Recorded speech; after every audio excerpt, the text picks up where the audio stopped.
Hey, I'm talking today with my friend Cameron Forsley here, and he has a lot of great comics experience that we're going to be talking about. Cool. So, yeah, good to have you on the program, Cameron. Cool, man. Yeah, rocking. Yeah, we got some of your comics here. I'll try and include some for people to see, but yeah, I think, was it last summer that we met? Yeah, probably Yeah, it was. about a year ago. It seems so much longer, doesn't it?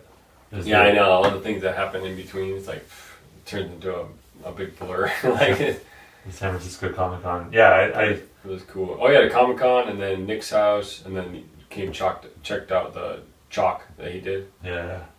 But I just remember seeing your stuff at the Comic Con. It really struck out. That's cool. Just struck out. Done. It's just so unique. It's so, I mean, you can't ignore it. That's what I love. So, Thanks, man. I think art should be different, and it's amazing. It's very dreamlike. You can tell very serious stories with it. You can tell very trippy stories for sure. Yeah, thanks. Yeah, that was fun. That one, yeah, it did take a little while to do that cover, but it was cool. Nice. Thanks, man. Yeah, I'm glad you dig it. Yeah. So let's start delving into your kind of where you got started. What are your first memories of like growing up, like either children's books or comics? Like what is your first memory of that? Oh man, pretty much. I didn't come up on comics that much, but I had mostly first it was like children's books, those kind with like fully illustrated with like lots of stuff to look at. Yeah. Like we were really into those. Me and my brother and our cousins. So like what artists? There was a lot of hidden ones I haven't seen since then. But like that dude Grammy Bass, he did like the alphabet book of like animals, and then Where's Waldo's and Richard Scarry and all those ones that are like little scenes, and then you can like look at for a long time and find stuff. But yeah, we were big on those. So that stuff, and then yeah, anything with like lots of detail and scenes and images that you can look into, and we were big on. Then as far as the comics go, at the beginning of it, I would just look at comic books and draw from them. Yeah. I didn't really read them. We would just look at the imagery, and then then we got into cards too, like all the Garbage Pail Kid cards, and like there was this ones called Dinosaur Attacks. I don't know that. Yeah, and I just Mars found, Attacks? yeah, it was after that. It was based on that, but and I just found out this guy XNO and a couple badasses that I love their art anyways, the ones that did that, so I thought it made sense, you know what I mean? Because when we didn't have a comic store near just one place we lived, but there was a card store, so we'd go down and get Garbage Pail Kid X-Men cards and Dinosaur Attack cards. They're like the first ultra violent things. It would be like dinosaurs ripping people apart with blood everywhere, you know what I mean?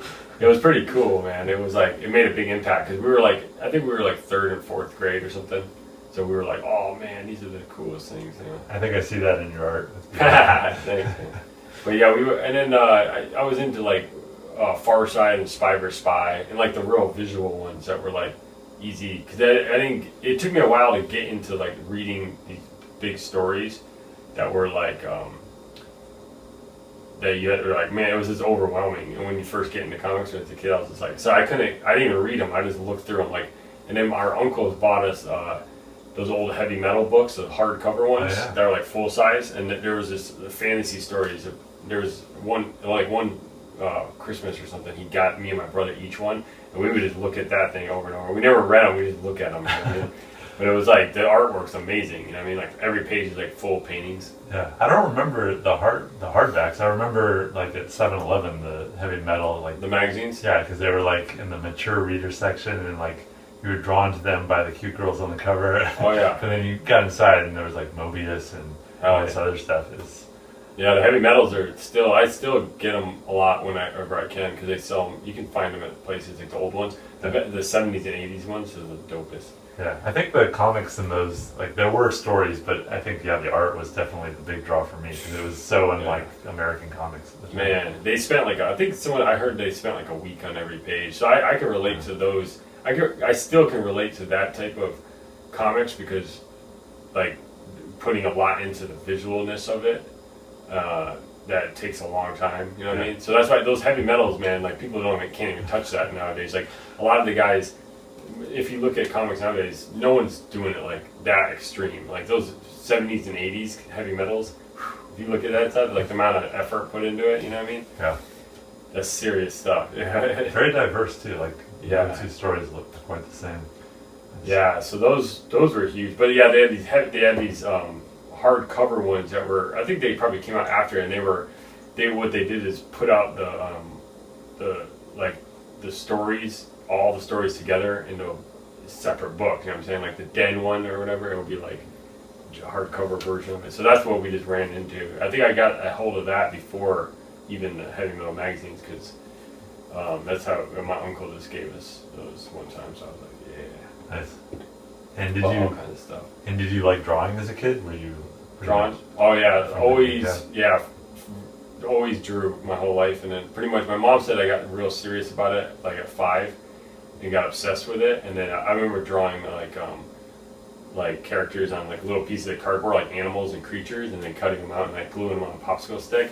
And I got all into that, and I draw like all these characters. And then right off the bat, like in first grade, I found out. I told this story before, but in first grade, that's when I really found out I was like the artist in the school or whatever, because everyone does what they want to do at free time. You know what I'm saying? And then they had an easel, so I went over to the easel, and it was like one of those big paint things with the big huge brushes that you step in so it doesn't pour. It has like the safety lid on it. And I remember like sticking there, I'm like, man, this thing's too bulky, and the brush is like this fat. And I remember thinking like, I need a better brush than this.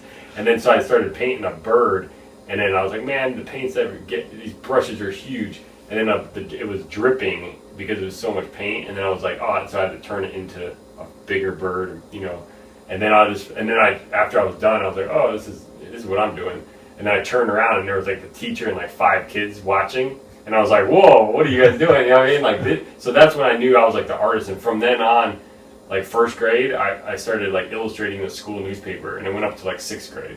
So I was like became the artist for the school. So I was always like the artist. Pro from the start. Yeah. No, I was just always like, to me that was just like the easiest thing to do. Like everything else was hard, but to me like the drawing was like it was like everything else was like it's stress or anxiety that comes with it, or like organized activities and all that stuff. But drawing was just like pure fun. It's like that's why art class was always the funnest thing ever, because it's like having a class of, to me it was like having a class of like something that's just pure enjoyment. You know what I mean? So every other class was like, oh, you know what I mean?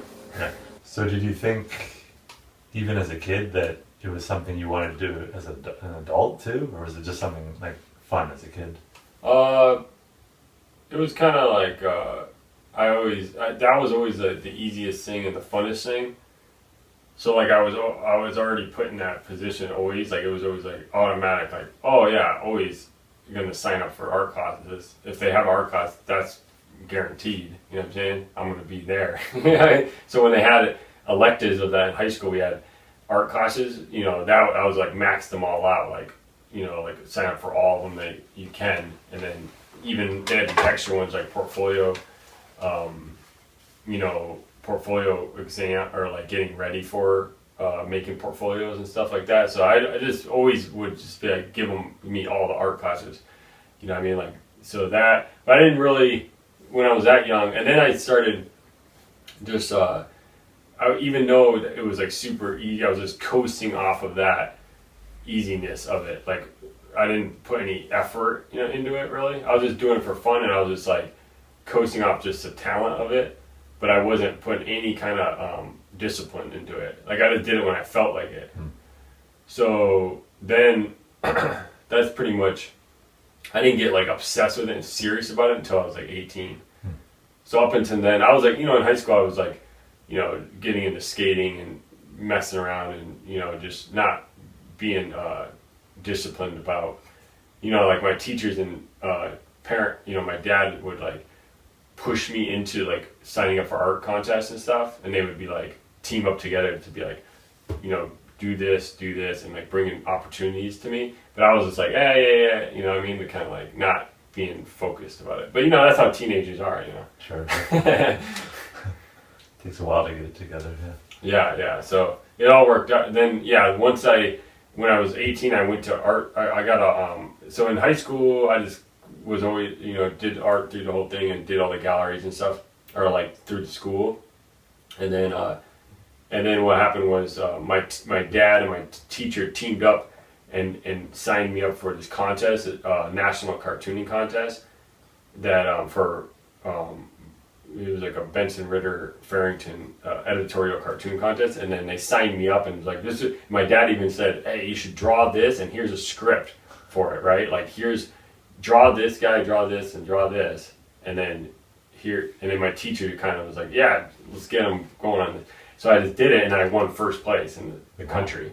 So then I got like, it was like $5,000, you know, towards the Art Institute. So then I ended up going there. Nice. So I didn't get obsessed with, but then I had like a breakdown and like overwhelmed and like quit skating and like broke up with a girlfriend and all this stuff. And then I got, when I was 18 years old, then it became my whole life. And I drew like around the clock. So that's when it was like game on. Before that, I was just like, you know, coasting off of just drawing when I felt like I'm always doing it, you know? Yeah. What about, I mean, obviously you like tattoos. Oh, yeah. And you're also a professional tattoo artist. So when did that come? How did that come about? Tattooing, pretty much. So with tattooing, it was ever since I was a kid. My first tattoo I ever seen was my dad was in the Navy, and one of his Navy buddies, he had a Popeye on his arm right here, I was like 5 years old, and he goes, check this out, and then I go, you say Popeye or puppy? Popeye. Yeah, I just got a dedication to it. Like I just got a Popeye, but Popeye the Sailor Man. So like nice. The guy had this one tat. That was the only one he had, and he's like, check this out, and it was all like washed out and greenish, you know, like old looking.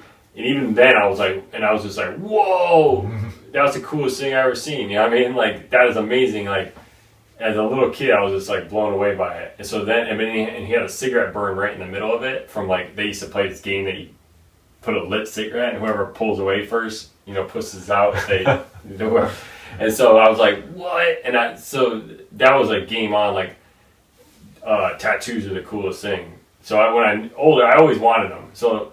But actually, a lot of my, you know, I didn't get my first one until I was 18, which is like late in the game. Like I know a lot of people that got them underage, like 15 and stuff like that in the neighborhood. But I waited until I was 18 and went to the shop. But right when I turned 18, I was on it. You know what I mean? And any money I had, like I would save up $100 and then bring it into a shop and be like, what can I get? You know what I mean? With $100. And I just did that for years. And people always would tell me, why don't you be a tattoo artist? Why don't you be a tattoo artist? Because you draw. And I never wanted to do it for years and years. I never wanted to do it. Why not? Because I love tattoos, but then I never, I don't know. I just never made the connection. Like you don't have any freedom to draw what you want and stuff. So as a kid, as a teenager, I was always like, nah, I'm not going to tattoo, but I'm going to keep getting tattooed. And then I started drawing designs for people that they bring into the tattoo artist, you know. But then eventually, I didn't start tattooing until I was like 27. So, and then I did I got into it like that. Nice. So now I tattoo all the time. So it's cool, man. Yeah, I mean, any kind of practice is good. If you can make any part of your art professional, it's going to help you in the long run. So. Oh yeah, I'm very grateful to be able to tattoo and make a living off of it and stuff, and I respect that industry a lot, so I did it the right way, and I show respect to the, you know, tattooers that have been around doing it for years. You know what I mean? It's like I don't take it for granted at all. Nice. Who would you say some of your biggest influences are in your art? I've been influenced by like all different artists throughout the years, you know, like I was saying about the cards and all that stuff is coming up. I was always into the detail stuff and, you know, scenes that you can look at, and then I got into I was always into anything that was more raw and like not mainstream.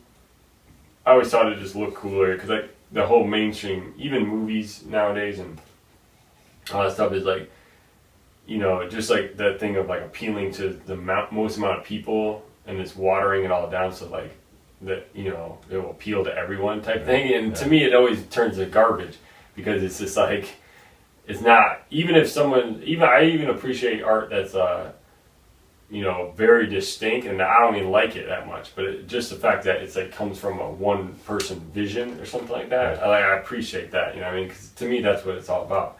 So I've been into all different artists and came up through the years. I, you know, went through, you know, got into Impressionists and all these painters and all this stuff, and then I got into the underground stuff mostly. So all the counterculture underground artists, you know what I mean? Yeah, you mentioned.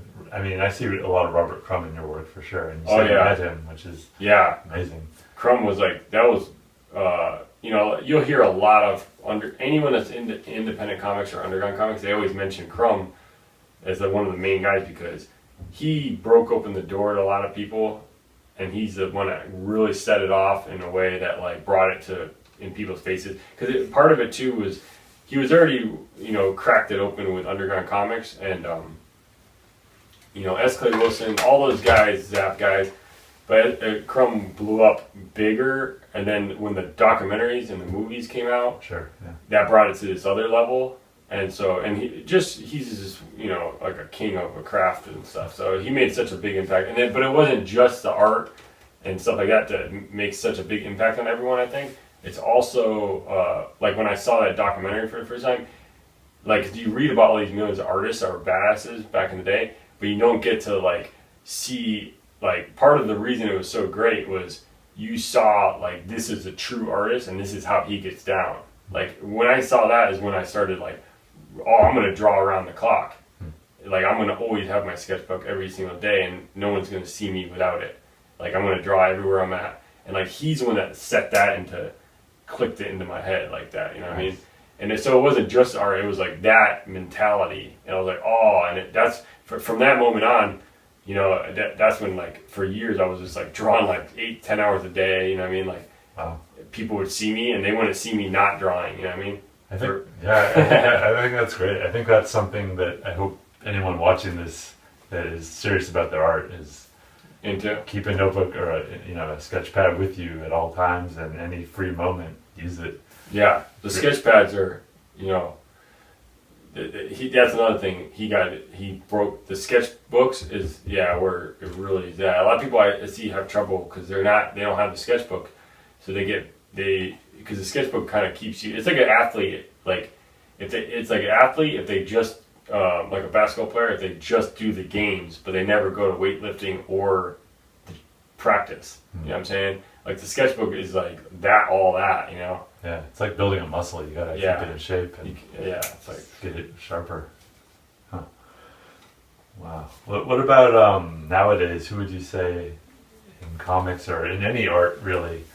Who do you most admire? Who, when they come out with something new, could be movies, music, books, whatever. Like who do you think as an artist is really pushing the edge or doing amazing stuff that you like? There's a lot of guys, you know, I mean, and I always, you know, I have my favorite, you know, musicians, directors and artists and all that stuff. But as far as, you know,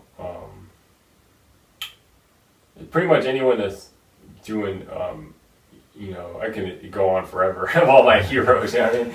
Like, because there's so many of them that are just, like, I'm really into studying the greats of things. And it doesn't even have to be just drawing. It doesn't, because a lot of people are like, oh, why are you talking about him? Like, that has nothing to do with what you're doing. But like I'm really into like everything's the same. It doesn't matter. Like for example, Mike Tyson. I'm a big Mike Tyson fan, and I got to meet him. Really? And he like signed my arm right here. Oh shit! And then I tattooed it with a Sharpie, and then I went to tattoo, and he got a portrait of him.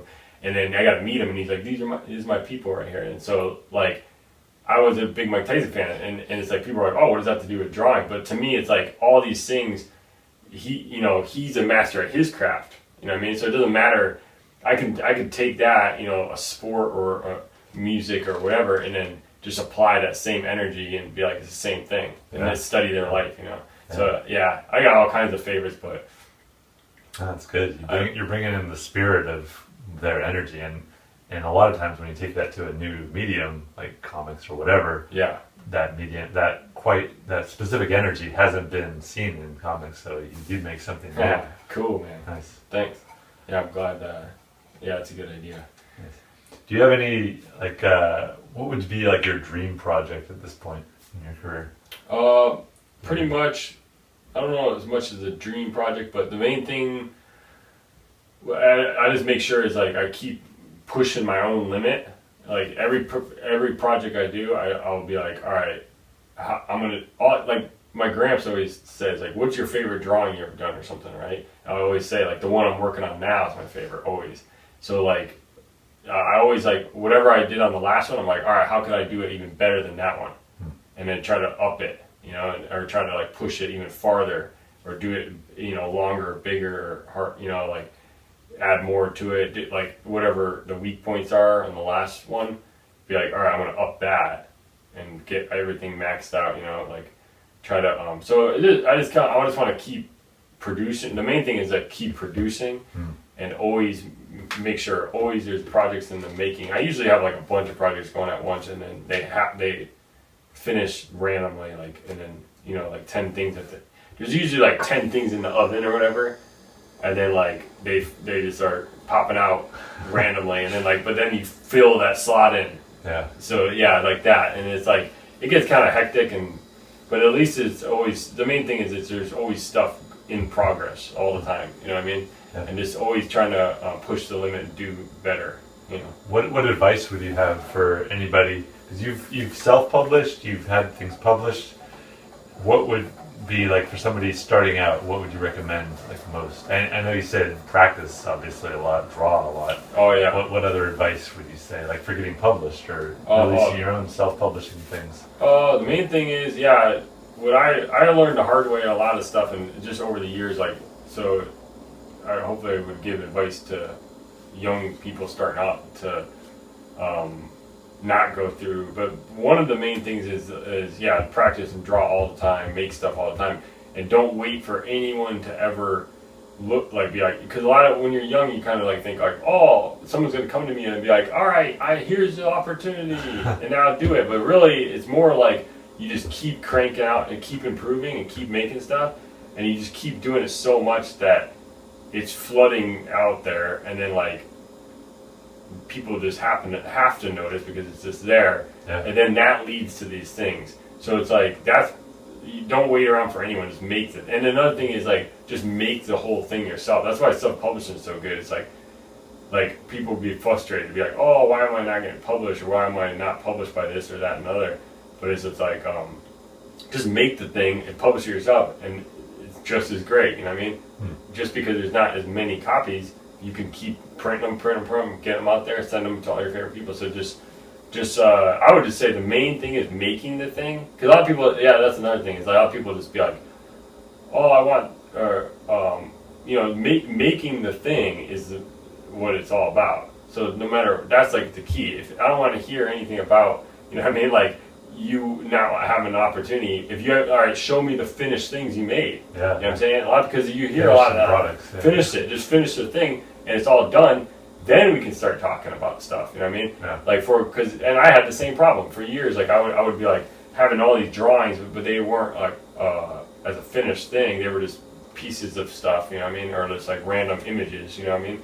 And it's like, but then once I started making it into like a thing, and here it is. Then you can, that's the power right there. It's already done, you know what I mean? Yeah, David Byrne, the singer, musician, he talks about these barriers to entry.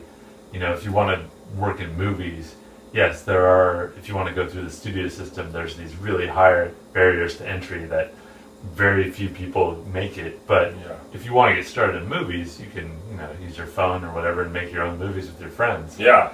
And there's nothing stopping that. So you can do both. You can go for the the big parts, but you can also get started making a product right now. So I think it's good to do both. Oh yeah, it's great, man. Just like while you're pitching your thing to bigger ones, make your own. So you got to hit them from all angles, you know. Yeah.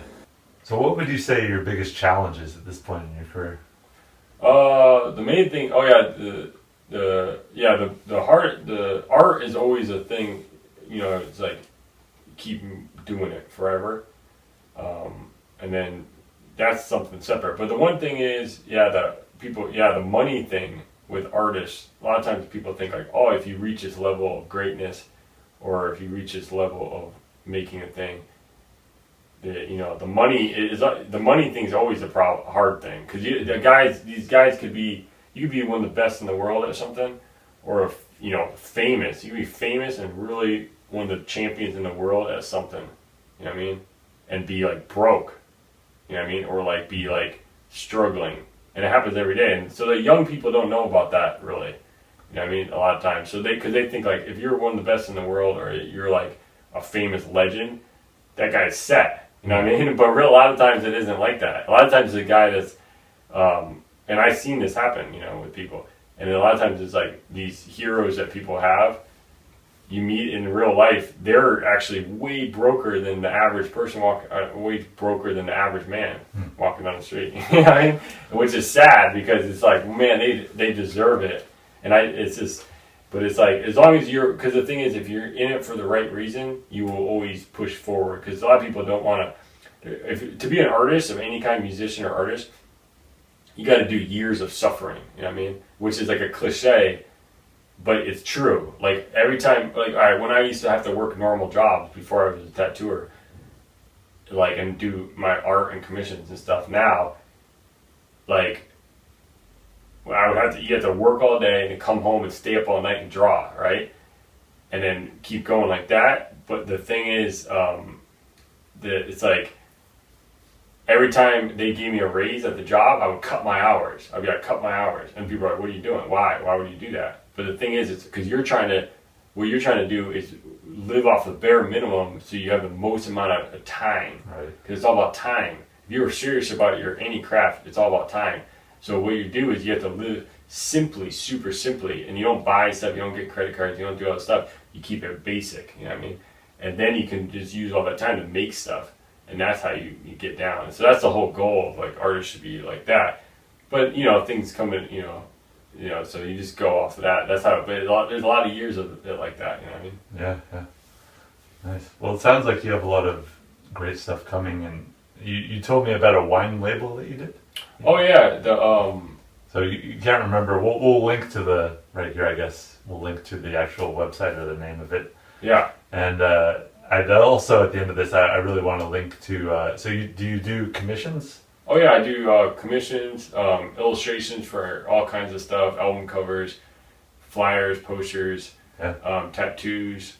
So do you have a website, or is? Yeah, I do. I have the best things are Instagram, Cameron Forsley Art, Facebook, Cameron Forsley Art, and then my email is just cameronforsleyart@gmail.com. Yeah, we'll put it at the end. We'll put a screen with everything. Yep. Yeah, just hit me up online, or and then I'm at the shop for tattoos if anyone wants to. Yeah. So. If anyone wants a tattoo, if anyone wants a commission, here's the man to talk to. Yeah. His art's amazing. I'm gonna include as much as we can to like show you. His stuff is just so detailed and trippy, and I love it. So Cameron Forsley, check his stuff out. Thanks, brother. Thank you. Oh yeah. Thanks, man. Appreciate it. All right.